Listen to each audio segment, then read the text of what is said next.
Alright guys, just a little bit of a shorter video today. This is part 2 of my Food Trucks Litrpg series. The first thing I do after I have the idea is I make the blurb. And that might be a little bit backwards for some people, but that's kind of how I work. That's better. So I wrote version 1 blurb. This is my version 2 blurb. For a blurb, I want a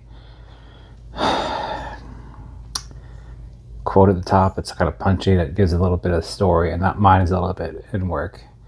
Then I have two or three sentences about the character, if there's one.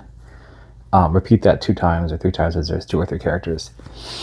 And then about 3 to 4 sentences, a paragraph of about the setting and what's going on there. And then another paragraph or 2 of sizzle. So that kind of lines up what I have. So here's my blurb. Man, this is a lot of weird work, but I'm glad we're in it together. Frederick Fidd wanted to be a teacher, but the world had other ideas. Reborn into a fantasy world, now he's making history, cooking up a menu for a dungeon crowd in a dungeon. Living in a fantasy world was never part of Fidd's 5-year plan, but he got an interesting leg up on the competition. A chicken leg, to be precise, and a whole food truck that just runs off of magic. Reports that it eats monsters for fuel are largely exaggerated.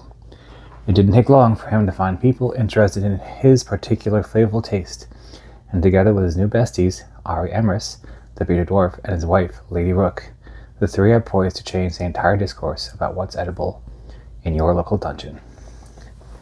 Okay. So I'm gonna see a couple things in, because I wanted, okay. Let's see.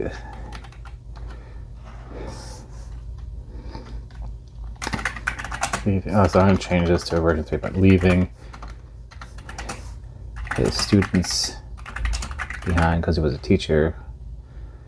So that's going to be part of the thing. It's like he was a teacher, now he's running a food truck, and he's going to be the third wheel of looks like a pair of dwarves. And then I'm still working on if it's going to be isekai inside of isekai, or just fantasy, straight fantasy. That's the current thing. So I have a version of a blurb, and now I'm going to figure out how I can work that together. And that's Thunder. So this is part 2 of my series about idea from idea to conception to execution. Make a blurb.